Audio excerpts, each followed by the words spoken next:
Okay kabayan, sa araw nito, ang pag-uusapan po natin ay tungkol po sa pag-aalaga ng baka, cattle production. At ito po ang tinatawag po sa ibang bansa na beef cattle. Mga bakang inaalagaan at pinalalaki para naman sa produksyon ng karne. Yan po ang tinatawag na beef. Ang kakarnihing baka kabayan ay naiiba sa tinatawag naman nating dairy cattle para sa produksyon ng gatas. At ayon sa mga dalubhasa kabayan, ang ating pong mga inaalagaang hayop na kagaya po ng baka ay may tatlong bahagi. Ang isa po ay cow-calf operations. At ito po ay para sa mga guya na palalakihin para naman sa produksyon ng karne. Dito sa Pilipinas, karamihan sa mga nag-aalaga ng baka ay ating pong tinatawag naman na feedlot fattening. Yan po ang isang programa na karaniwang pong makikita sa ating mga maliliit na magsasaka sa Pilipinas. Ito ang nakaugalian ng ating pong mga nag-aalaga ng hayop. Ang alagang baka ay panagot nila sa madaliang pangangailangan sa kanilang pang-araw-araw na buhay. Dito naman umaasa ang mga biyahero o tinatawag po nating trader kabayan na kanilang binibili para naman sa mga karne ng nasabing hayop. May mga namimili naman ng baka para sa mga ating kababayan na nagpapataba po nito o kaya dinadala po sa tinatawag nating auction market. At higit na malaki ang kanilang kinikita. Hindi gaanong tanyag kabayan sa Pilipinas ang pag-aalaga ng baka sapagkat matagal bago makinabang ang isang nag-aalaga. Taunan po. Kung talagang tutusin, ito po ay iisa lamang na baka ang makukuha sa loob ng 12 buwan. Kung kaya't sa Pilipinas, napakataas pa rin ang presyo ng karne ng baka sapagkat unang-una, ang malaking bahagi po ng karne ay nanggagaling pa sa labas ng Pilipinas.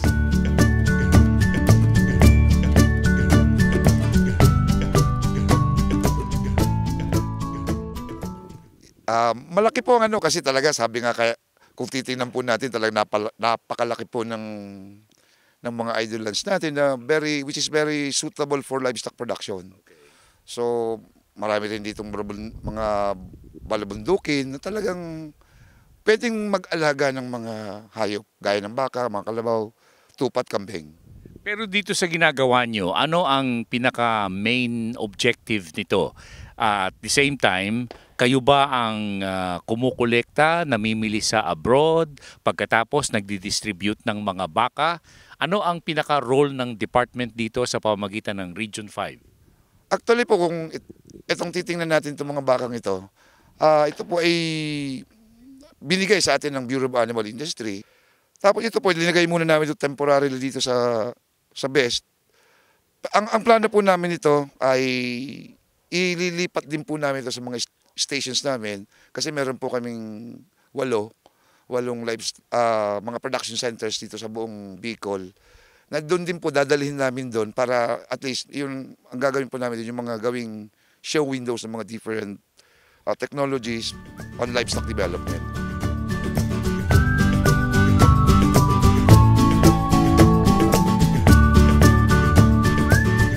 Ang isa pang gamit ng baka kabayan ay para po sa balat ng nasabing hayop, leather production at ang ibang bahagi naman ay sa produksyon ng shampoo at ng mga kosmetiko.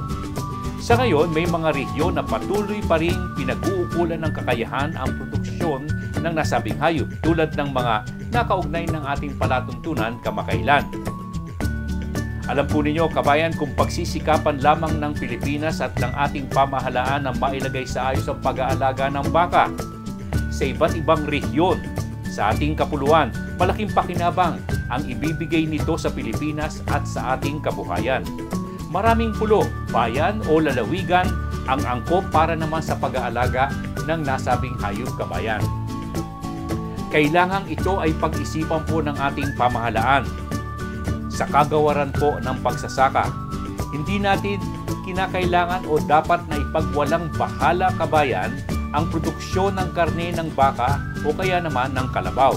Ito ay may malaking pakinabang na bigay sa mga nag-aalaga, sa mga namimili ng baka at sa karne nito na kinukuha po at hinahanap-hanap ng ating mga mamimili at maayos pa sa ating kalusugan. Sa ngayon, maraming bahagi ng Pilipinas ang hindi po nagagamit para po sa pag-aalaga ng hayop. Nakatiwangwang lamang at dinaramo at walang pakinabang. Ang kasagutan tulad ng pinasimulan sana ng ilang kaibigan po ng ating palatuntunan sa mga nakaraang dekada, pag-aalaga ng baka sa malakihang pamamaraan. Ibig sabihin, cattle production program ang kailangan po ng ating bansa kung ninanais po natin na matugunan ng pangangailangan po dito sa ating bansa sa karne. Na dapat pong pasimulan. Uulitin po natin, dapat pasimulan at maging inisyatibo ang manggagaling po sa ating pamahalaan. Cattle racing po yan, kabayan. Kabayan, ito po naman ang inyong lingkod ka Jerry Geronimo mula po sa palatuntunang ating alamin.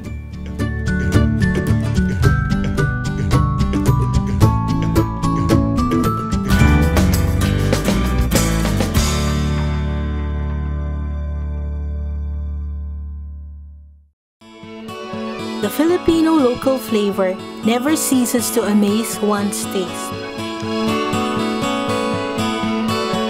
It brings you home to the good old times. Ka Jerry's Farm Products, available at selected leading supermarkets and dealers. Kabayan, talagang hindi matatawaran ang bisang taglay ng Feed Pro. Malaki po maitutulong. Una-una po, natural siya. Halos organic na rin po. Yung Feed Pro ay maganda. Ang pakain nila, talagang nakikita na naman namin sa aming mga alaga. Talagang mga mabulas na sila. Talagang malalaman, hindi sila matataba. Before dito, nasubukan ko talaga itong babuyang walang na-research ko sa internet. Okay siya. Hanak nga, hindi ako nagpaligo ng baboy buhat nung from habik hanggang sa ibenta ko. Hindi ako nagpaligo kasi wala akong time. Dahilan kung bakit lalong dumarami ang gumagamit ng Feed Pro. Sa Feed Pro, kabayan, makatitiyak kayong lalaking malusog ang inyong mga alaga. Ang Feed Pro ay walang halong anumang kemikal, hormones at antibiotiko.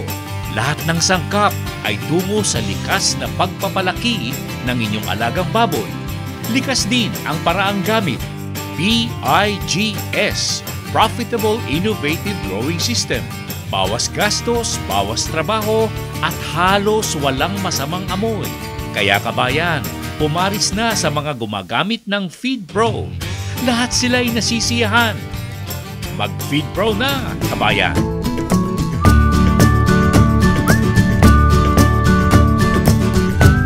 Mamaya kabayan, sa pag-aalaga naman ng baboy, patuloy po tayong magbibigay ng mga kapaki-pakinabang na kaalaman para po sa mga nagtatanong at nais na pumasok sa hog raising. Dagdag kaalaman mula sa palatuntunan, ating alamin pagkalipas lamang ng ilang paalala.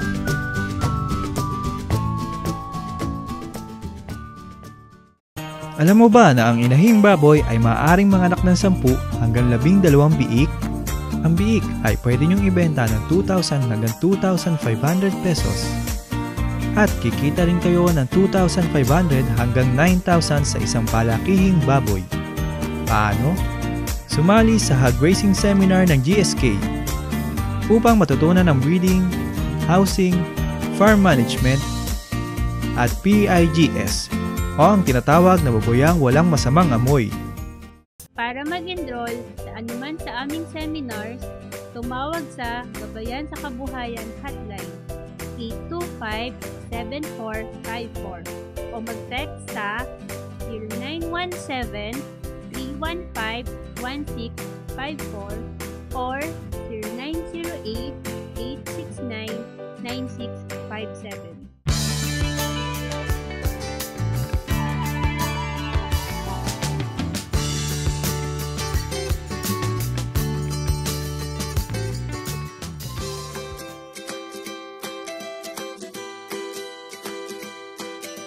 Alam po ninyo kabayan, sa isang kapulungang pinangasiwaan po ng ating palatuntunang ating alamin kamakailan, tunay na maraming kababayan natin ang nais na mag-alaga po ng baboy sa ating bansa. Ilang halimbawa ay ang mga kababayan po natin sa ilang bayan sa Batanes, kabayan, na nakipag-ugnayan po sa palatuntunang ating alamin. Sinabi nilang kulang na kulang sila sa mga tamang kaalaman sa pag-aalaga po ng baboy sa maayos na paraan. Katunayan, dito pa sila naghahanap ng mga pakaing nais nilang ibigay sa kanilang pag-aalaga at ito po ay gusto po nilang maipadala sa Batanes. Kinakailangan pa nila na hintayin nila ang pagdating ng mga kamag-anakan upang makabili ng mga pakain sa kanilang mga alagain. Sinabi din po nila na nais nilang makakuha ng mga uri ng baboy na mataas ang lahi at mabilis na lumaki. At isa pang nais nilang gawin, kabayan, ay ang pagpoproseso po ng karne ng baboy na ating naipakikita sa ating palatuntunan. At tungkol po dun sa pag-aalaga ng mga matataas na uri ng baboy, ipagpatuloy po natin ang ilang kaalamang nakukuha sa mga dalubhasa.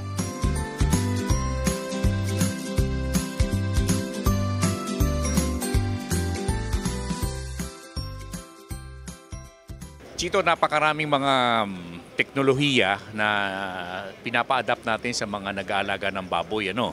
And there was a time na pinadala mo ko ng balita mula sa mga kaibigan mo sa ibang bansa. At sinabi mo na magaganda ang lahi na pinakita sa iyo, meron silang mga palahing China pa, etc.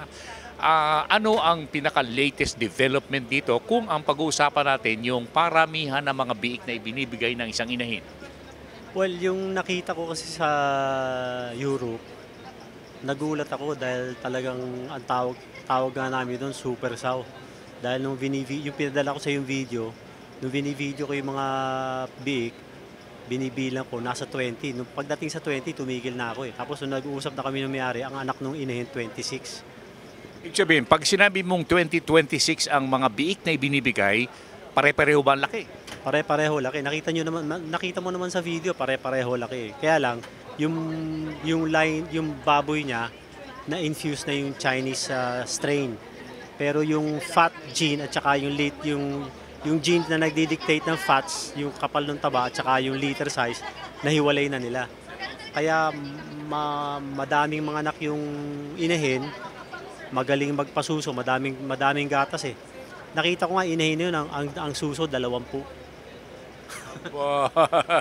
Pambihira yan ah. 14 lang sir ha, suso. Hindi, sa kanila pangkaraniwan 16. Pero yung 20 teats, outstanding talaga yun. Kaya kabigha-bighani talaga yung pinakita niya sa akin.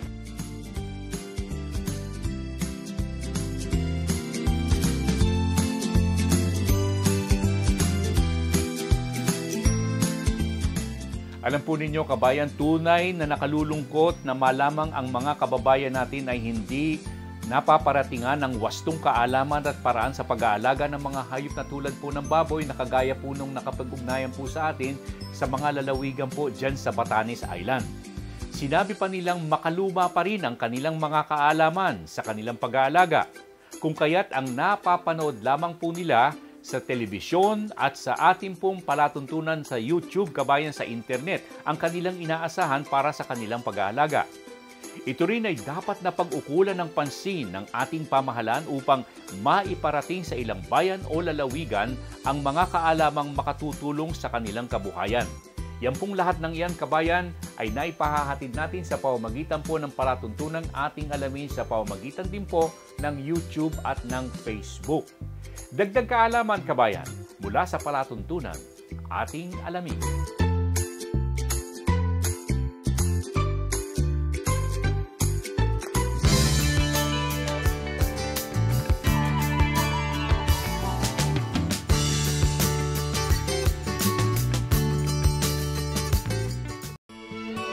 The Filipino local flavor never ceases to amaze one's taste. It brings you home to the good old times. Jerry's Farm Products, available at selected leading supermarkets and dealers. Kabayan, talagang hindi matatawaran ang bisang taglay ng Feed Pro. Malaki po maitutulong. Una-una po, natural siya. Halos organic na rin po. Yung Feed Pro ay maganda. Ang pakain nila, talagang nakikita na naman namin sa aming mga alaga. Talagang mga mabulas na sila. Talagang malalaman, hindi sila matataba. Before dito, nasubukan ko talaga itong babuyang walang na-research ko sa internet. Okay siya. hanak nga hindi ako nagpaligo ng baboy buhat nung from Habik hanggang sa ibenta ko. Hindi ako nagpaligo kasi wala akong time. Dahilan kung bakit lalong dumarami ang gumagamit ng FeedPro. Sa FeedPro kabayan, makatitiyak kayong lalaking malusog ang inyong mga alaga. Ang FeedPro ay walang halong anumang kemikal, hormones at antibiotiko. Lahat ng sangkap ay tungo sa likas na pagpapalaki ng inyong alagang baboy. Likas din ang paraang gamit. PIGS, Profitable Innovative Growing System. Bawas gastos, bawas trabaho, at halos walang masamang amoy. Kaya kabayan, pumaris na sa mga gumagamit ng FeedPro. Lahat sila ay nasisiyahan.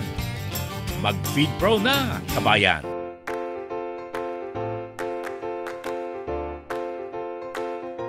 Ang isusunod po natin kabayan ay ukol naman sa kaalamang hiling sa ating palatuntunan sa pamamagitan po ng ating Q&A, tanong at sagot pagkalipas lamang ng ilang paalala.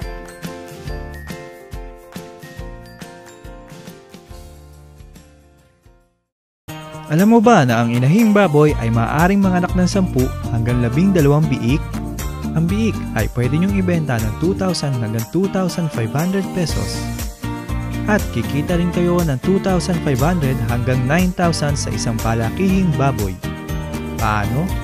Sumali sa Hog Raising Seminar ng GSK upang matutunan ang breeding, housing, farm management at PIGS o ang tinatawag na baboyang walang masamang amoy.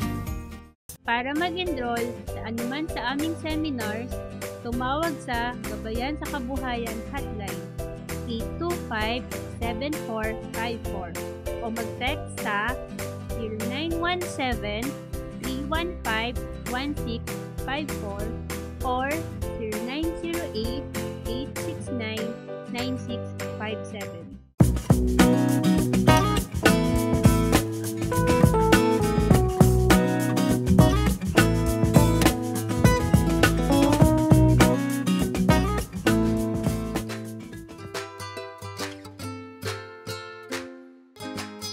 Okay kabayan, ang ilang kahilingan po sa ating palatuntunan na napapanood sa YouTube ay una mula po kay Ginoong Gas Bustamante ng Tondo, Maynila. Alam po ninyo, nabalitaan po nilang may mga alagaan ng baboy na naipalabas po sa ating alamin at naipakita po ng ilang po nating mga kababayang dalubhasa dyan po sa Tondo, kabayan. Doktor ang may-ari at naikuha po ng permiso sa pamahalaan dahilan po sa walang masamang amoy dala po nito. Yan po ang tinatawag nating PIGS, kabayan. Yun namang tanong ukol sa mga isdang tulad ng lapu-lapu na pwede nang i-breed, kabayan, o paramihin. Ang balita ko po ay nakuha naman ng ating mga kaibigan mula po sa SIFDEC. At ang katanungan, kahilingan po ay mula kay Ginoong Doming Salcedo ng Rizal. Alam po ninyo, ito po ay sa Tigbawan, Iloilo, kabayan, na dinayo ng ating palatuntunang ating alamin. Meron po silang breeding program doon na ginagawa tungkol po sa lapu-lapu. At ang ukol naman sa mga karagdagang kaalaman ukol sa pag-aalaga ng pugo, patuloy po tayo magbibigay nito. Kahit na po nagkaroon ng problema sa ilang bahagi po ng Luzon tungkol po sa pag-aalaga ng nasabing hayop, pugo pa rin ang ating ipinakikita at gustong maipaalaga sa ating mga kababayan.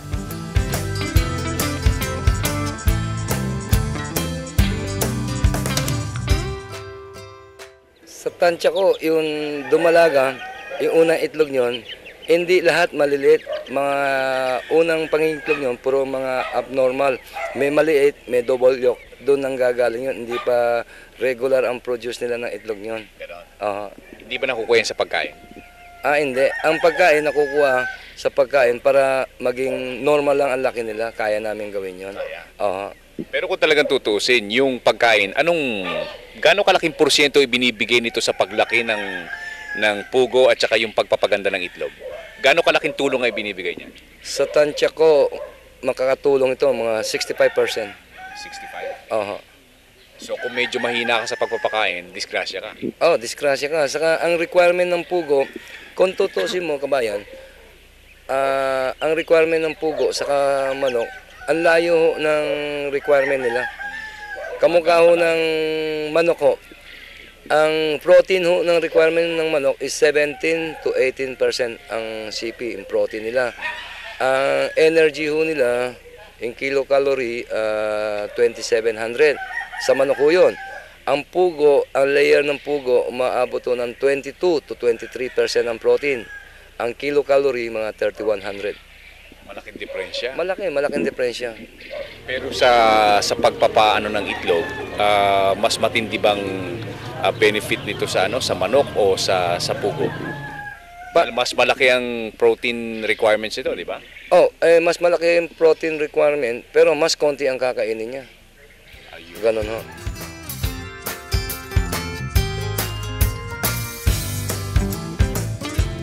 Alam po ninyo kabayan, naging malaking problema sa mga nag-aalaga ng pugo o quail kamakailan ang napabalita pong birds flu. Kahit na yung pong nasa ibang lugar na malayo sa Pampanga ay naapektuhan. Mabuti na lamang po kabayan, nabawi na yung mga pagbabawal at paghihigpit ukol dito. Sa katunayan, dinayo pa ho ng ating Pangulo ang lalawigan po ng Pampanga upang maipakita sa ating mga kababayan na hindi na po masamang kumain ng mga alagaing hayop na tulad po ng poultry, tulad po ng pato, itik at ng pugo. Sana pag may ganitong problema kabayan, kinakailangang ang ating pong payo. Pag-aralan munang mabuti ang lahat ng mga bagay na ipaiiral upang kakaunti lamang po ang maapektuhan ng mga bagay na ito. Kung sa bagay, kung talagang tutuusin kabayan, ay ginawa lamang po ng ating pamahalaan ng kanilang nasa sa isip para po mabigyan ng proteksyon hindi lamang ang industriya, kung hindi ang ating pong mga kababayan na kumakain po ng karne ng hayop na tulad po ng poultry. At lahat ng yan kabayan ay ating pong naibibigay na lahat, walang pagpapanig, walang pagkukutya kabayan sa ating palatuntunang ating alamin. Bahagi po ng ating Q&A ng palatuntunang ating alamin.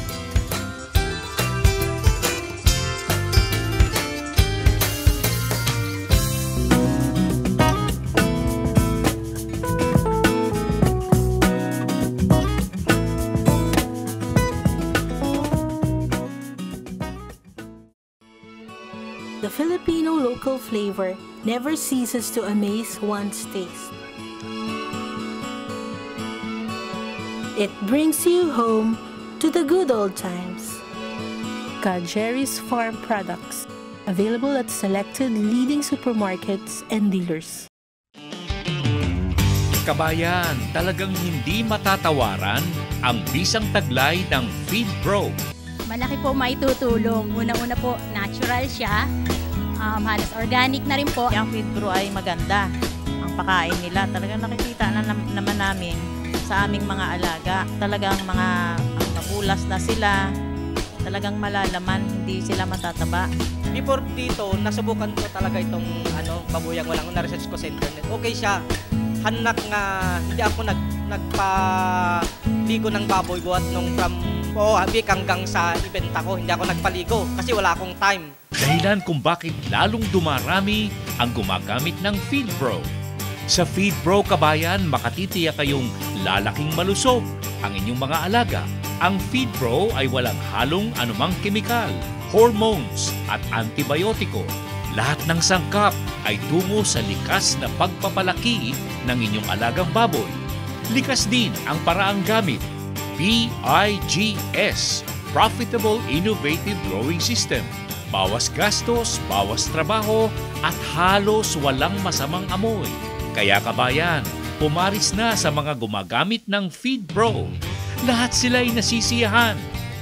Mag-Feed Pro na, kabayan! Okay kabayan, sa araw na ito, antabay po kayo sa ating pagpapakitang gawa ukol sa ilang seminar na naisasagawa ng ating programa sa GSK Gabayan sa Kabuhayan pagkalipas lamang ng ilang paalala. Alam mo ba na ang inahing baboy ay maaaring manganak ng 10 hanggang 12 biik? Ang biik ay pwede niyong ibenta ng 2,000 hanggang 2,500 pesos.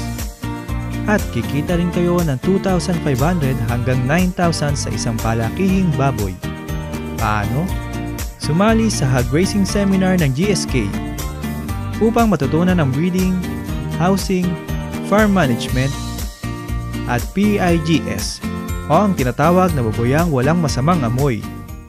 Para mag-enroll sa anuman sa aming seminars, tumawag sa Gabayan sa Kabuhayan Hotline 825-7454 o mag-text sa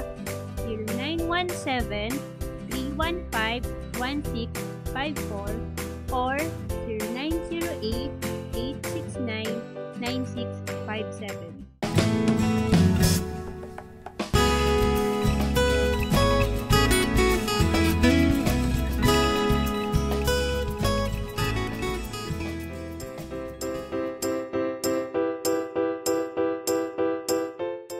Okay kabayan, sa araw na ito, hayaan po ninyo maipakita po natin ang ilang kaganapan sa mga seminar na isinasagawa po ng ating Gabayan sa Kabuhayan ng palatuntunan ating alamin. Panoorin po ninyo kabayan.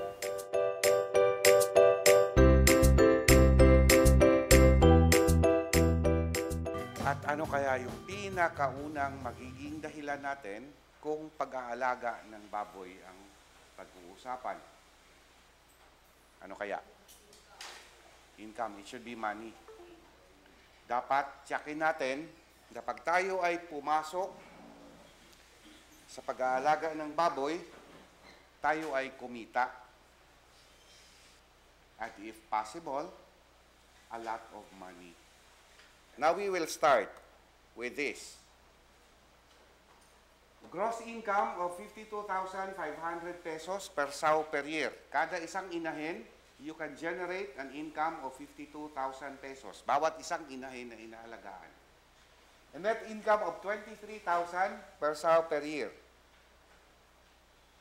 Ang tinatarget talaga natin dyan is we will make money na hindi bababa sa 2,000 kada buwan kung tayo ay nag-aalaga ng inahin. That will be very ideal. 2,000 pesos from 1 sow per month.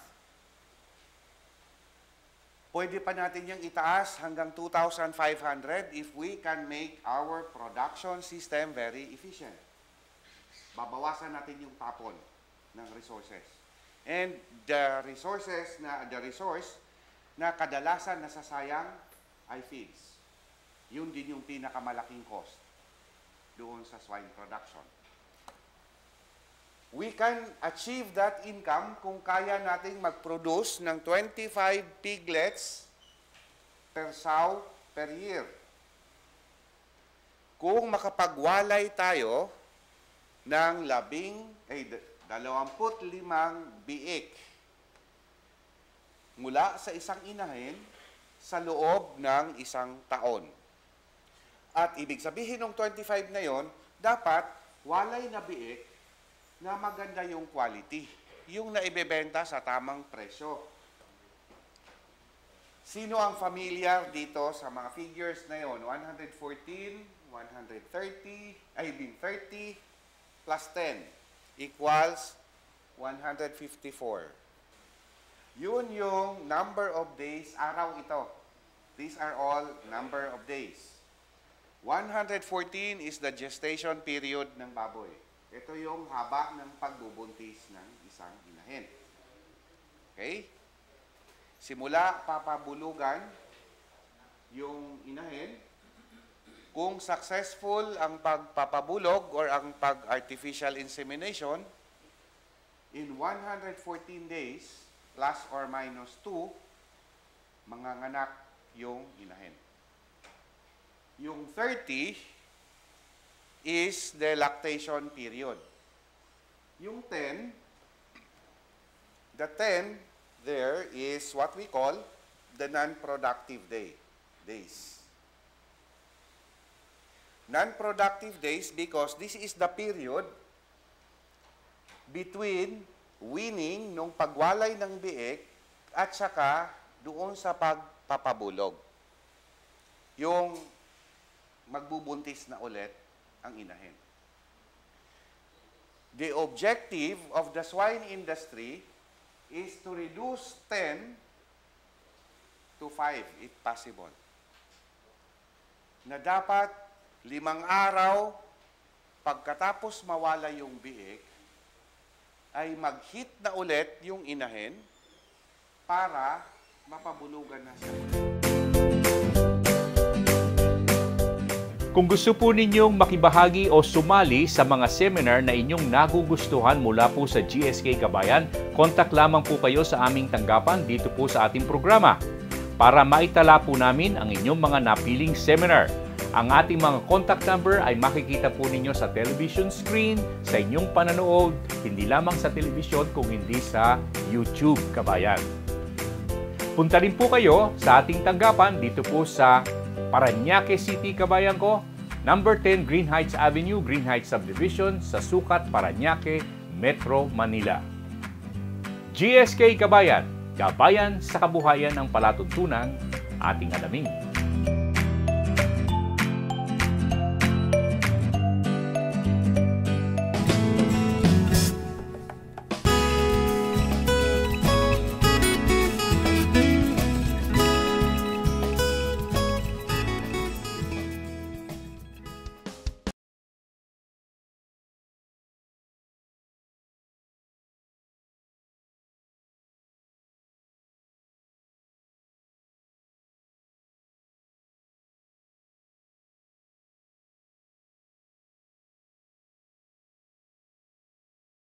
Ating alamin, Advertisers Directory.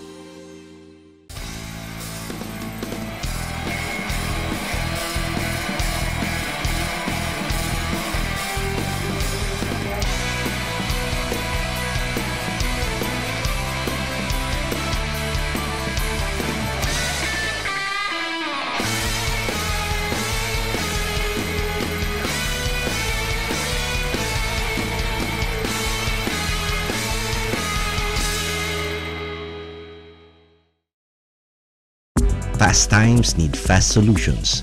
That's where Infotex comes in. Announcements in schools and universities. I get to know kung may pasok o wala. For fast delivery. Mabilis namin natatrack ang mga packages. Via text for nationwide safety and security. Mabilis namin nakuha ang command mula sa central base. Infotex cares for your health. We get outbreak information and vaccines via text. Everything in a click. Caring solutions by Infotext.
Yung pong ating Sauvantage, yung ating breeder feeds, at the day po ng breeding, ano po ba tawag dito sa inyo? Ilocano po ba rito? Patakal.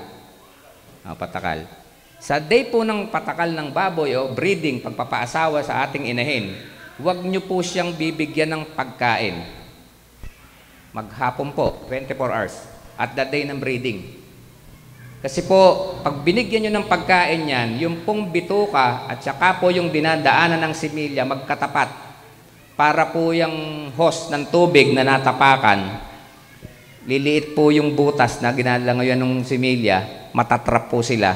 Baka po mamatay na yung similya bago makarating dun sa kanyang kadate na egg cell. Tsaka po, iinit yung katawan ng inahin. Pag uminit po yung katawan ng inahin, automatic po yun. Ang mangyayari doon, maaring mapatay niya yung similya na galing sa lalaki. Iba po ang temperature ng babae sa lalaki. Kaya po, may possibility po na mamatay yung mga similya o hindi makarating doon sa niya. At the day ng breeding, 0. Yung pong kinabukasan, 1 hanggang 3 araw, magbigay lamang po kayo ng 1 kilo. Kalahati sa umaga, kalahati sa hapon. Feeds. Taggaran po ng ika-4 na araw na ng kanyang pagkabulog, hanggang 1 buwan, magbibigay lamang po kayo ng 1 kilo't kalahati. Ito po kasi, yung nangyayari kung bakit po nagmamatsora yung mga inahin nyo. Inaasahan nyo na binulog ngayon, pagkaraan ng 4-3 buwan, 3 linggo, manganganak, tapos po walang nanganak. Kasi po, kaya siya nagaganon, tumaba bigla yung inahin, yung pong matris niya, napatungan ng taba, patay po lahat yung similya sa loob, yung fertilized egg. Kaya po, tipirin ninyo siya, simula po nung unang araw na binulog, kinabukasan, 1 kilo hanggang 3 araw, ika-4, 30 days, hanggang 1 buwan, 1 kilo't kalahati lang po. Huwag nyo pong sobrahan doon. Pwede pa kayong magbawas. Ngayon po, pagdating niya ng 31 hanggang 90 days, pwede na po tayong mag 2 kilos. 1 kilo sa umaga, 1 kilo sa hapon. Kung payat, gawin nyo pong 2.5. Yun po yung time. Kasunod po nun, pagdating po niya ng 91 to 111 days po, gawin nyo na po siyang 3 kilos. Doon na po nyo palalakihin yung baboy para lumabas po siyang 1.5. Buo na po bago nyo siya bigyan ng maraming pagkain. Actually po, kung sa totoo lang, hindi namin dapat ituro kung ang balak lang namin ay bumenta ng feeds. Kasi po, ito yung totoo. Imagine nyo po, may araw na hindi magpapakain. Kung kayo'y lahat may inahin, kung kayo'y 50 rito, automatic po, 1 bag na kagad yung bawas sa benta namin. Kaya lang po, yun ang tama. Yun po yung kailangan para magtagumpay tayo sa ating pagbababoy. Ngayon po, pagdating po niya ng 110, 111 days, yung pong 3 kilos na kinakain niya, gawin nyo na lang 2 kilo. Kinabukasan, gawin yung 1 kilo na lang. Hanggang 114 days po, yung araw ng panganganak niya, 1 kilo lang po ang kakainin hanggang bago manganak. At nung araw po ng panganganak, huwag yung pong bibigyan ng pagkain. Yung inahin. Para ma-prevent nyo yung paghingal ng inahin, hindi siya mahirapang manganak. Sabi ko nga po sa inyo kanina, naiipit yung kung saan po pumasok yung similya, doon din po lalabas yung biik. Kung busog po yung baboy, matatrap po uli yun, yung dumi niya, tatrap po sa tapat ng bituka o labasan ng biik, mahirapan po mga anak yung baboy. Isa pa po, iinit yung katawan, hihingal. Huwag niyo pong pakainin, makakatulong po sa kanya. Isa pa po, yung gatas. Yung gatas ng inahin, ang kaya lang pong dedehin ng isang biik ay 10 ml pag bagong panganak. Ang ipinoproduce po ng inahin ay 10 liters. So, sobra po kayo ng 9 liters and 990 ml.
The Filipino local flavor never ceases to amaze one's taste.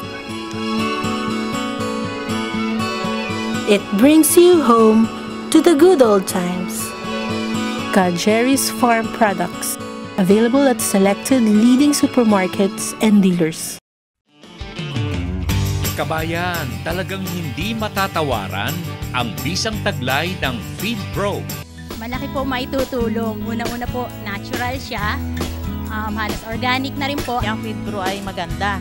Ang pakain nila, talagang nakikita na naman namin sa aming mga alaga. Talagang mga mabulas na sila. Talagang malalaman, hindi sila matataba. Before dito, nasubukan ko talaga itong babuyang walang na-research ko sa internet. Okay siya. Hanak nga, hindi ako nagpaligo ng baboy buhat nung from Habik hanggang sa ibenta ko. Hindi ako nagpaligo kasi wala akong time. Dahilan kung bakit lalong dumarami ang gumagamit ng FeedPro. Sa FeedPro kabayan, makatitiyak kayong lalaking malusog ang inyong mga alaga. Ang FeedPro ay walang halong anumang kemikal, hormones at antibiotiko. Lahat ng sangkap ay tungo sa likas na pagpapalaki ng inyong alagang baboy. Likas din ang paraang gamit. PIGS, Profitable Innovative Growing System. Bawas gastos, bawas trabaho, at halos walang masamang amoy. Kaya kabayan, pumaris na sa mga gumagamit ng FeedPro. Lahat sila ay nasisiyahan. Mag-FeedPro na, kabayan!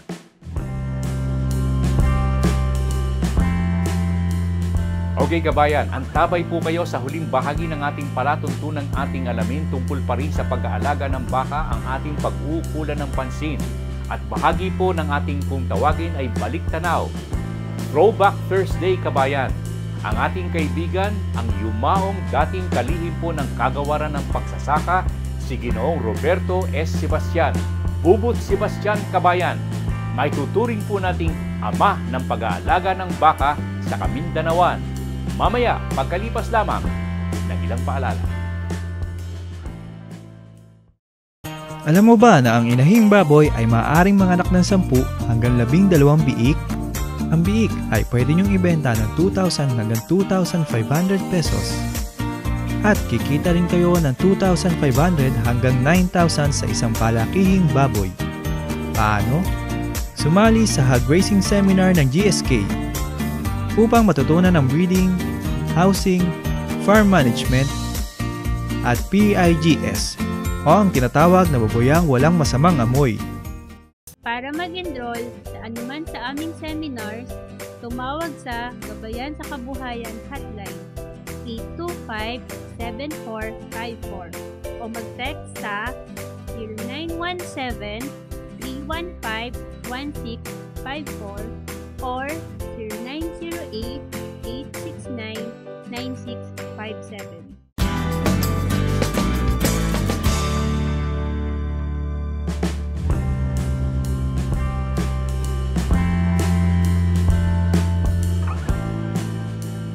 Alam po ninyo kabayan, tulad po ng ating nasabi, napakalaking pakinabang ang makukuha ng Pilipinas kung magkakaroon lamang ng makabuluhang programa ang ating pamahalaan sa tulong po ng mga paaralan, pribado o publiko at mga nasa pribadong sektor, mga dalubhasa rin po kabayan, ukol sa pag-aalaga ng baka.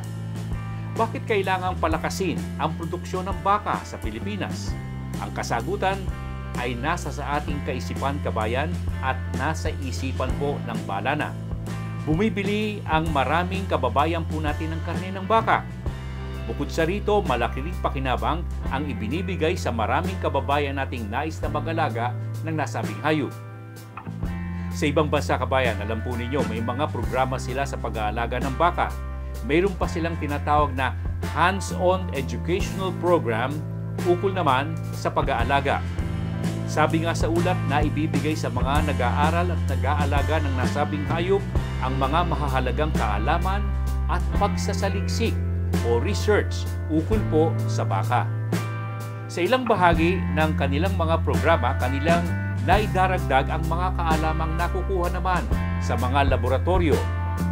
Dito po kabayan sa ating bansa, naipapaalala sa ating palatuntunan ang ginawa at sinisikap na isagawa ng isang Ginoo sa larangan ng pag-aalaga ng baka. Ang tinutukoy po natin walang iba kung hindi ang yumaong kalihim po ng kagawaran ng pagsasaka ng Pilipinas, si Ginoong Roberto S. Bubut Sebastian. Si Ginoong Sebastian kabayan ay taga Davao at bahagi po taga Bulacan. Sa kanyang panahon, pinag-ukulan po niya ng napakahabang panahon din naman at pansin ang ukol sa pag-aaral, pag-aalaga at pagpapalaki po ng mga industriya ng pag-aalaga ng nasabing hayop, lalo na sa mga lugar na angkop ang nasabing hayop na dapat nating alagaan. At dito ay naging bahagi po siya ng ating palatuntunang ating alamin at bahagi rin po ng ating baliktanaw sa araw na ito.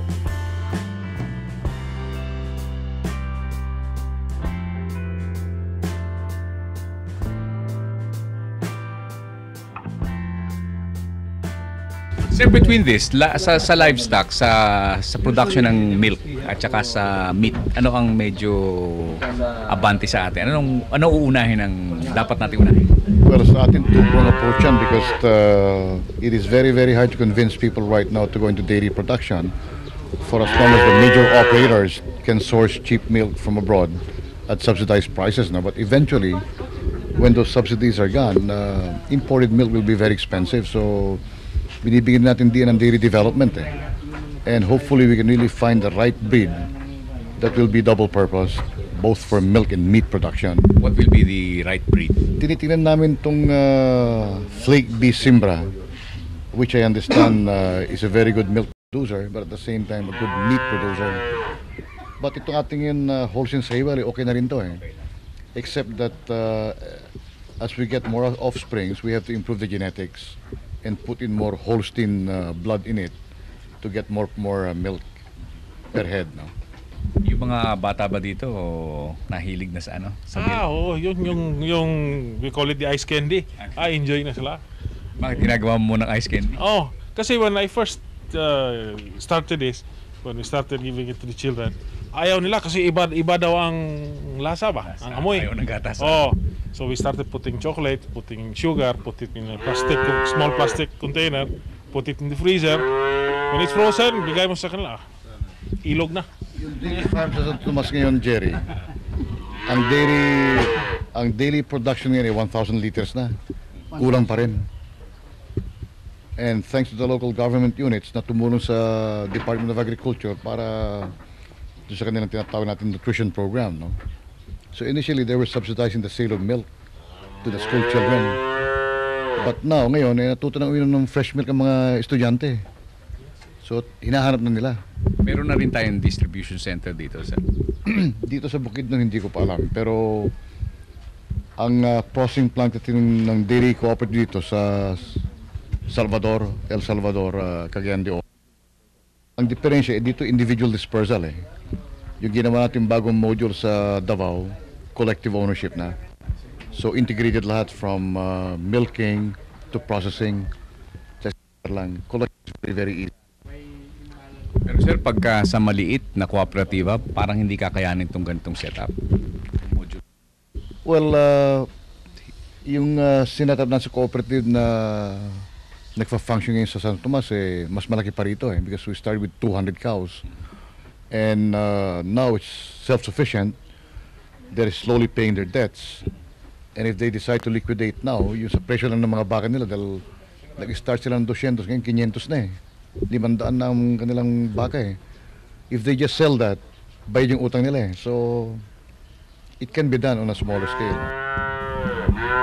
Apat yung module na itinatag natin yung sa San Tomas 200. Dito sa Ormoc, mga 170. Dito sa Punta Vedra, Iloilo, mga 37 lang, no? At saka dito sa Manapla, mga 50. Amongst the four, the one that seems to be most viable right now, yun ang San Tomas. Bakit po? Maybe it's because they have the number, no? So it really spreads the overhead cost and they are really kept busy every day because of milking.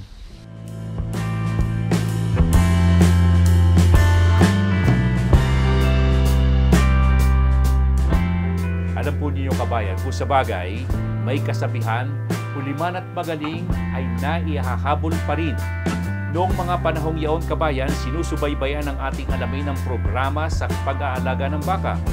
Kaugnay po ng ating alamin dito at ang nagbigay buhay ay ang dating kalihim ng kagawaran ng pagsasaka sa Pilipinas. Nooy nasabi ng yumaong kalihim na kailangang magkaroon ng isang pambansang programa, national program po, ukol sa pag-aalaga ng hayop na tulad po ng baka sapagkat ito ay makatutulong sa ating kabuhayan. Sa mga nais na mag-alaga, lalo na sa mga maliliit na magsasaka, sa bahaging tinatawag po natin ay feedlot fattening. At makakaiwas din tayo sa malaking importasyon ng karne ng baka na nangyayari po noon at sa kasalukuyan, kabayan. Bukod sa mga bagay na ito, magagamit pa ng Pilipinas ang maraming bayan, mga lalawigan, yung pong mga lupaing hindi natin napakikinabangan, nakatiwangwang lamang po. Sa pag-aalaga po ng baka, walang masasayang, kabayan. Sayang nga lamang at hindi nagtagal sa tungkulin ang nasabing ginoong ating pinagin. Subalit kung ito ay ipinagpatuloy ng mga sumunod na pamahalaan at iniisip po natin, kabayan, na sana po ay ipagpatuloy ng kasalukuyang pamahalaan, maaaring tayo po ay makinabang ang lahat po ng mga Pilipino. At disinsanay, may industriya pa tayo ng baka na nagbibigay pakinabang sa buong kapuluan. Bahagi rin po ng mga pangarapin ng naging kalihim po ng kagawaran ng pagsasaka sa Pilipinas. Okay, kabayan, ang lahat ng ito tungkol po sa pag-aalaga ng mga hayop na tulad po ng baka ay mula po sa ating palatuntunang ating alamin. Ito po naman ang inyong lingkod, ka Jerry Geronimo, nagsasabing ang larangan ng pananakahan, pangisdaan, mga palatuntunang pangkabuhayan, pati na po ang pag-aalaga ng baka ay ating pong pinangangalaga sa palatuntunang ating alamin. Hanggang sa muli, mabuhay po kayong lahat, kabayan.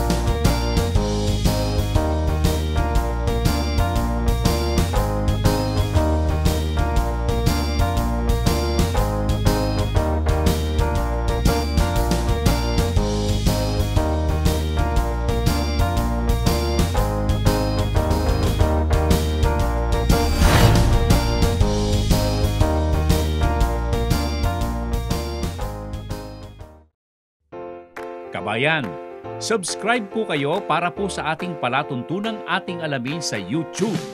Huwag po ninyong kalilimutan, subscription po para sa maganda at maayos na panonood sa palatuntunan ating alamin.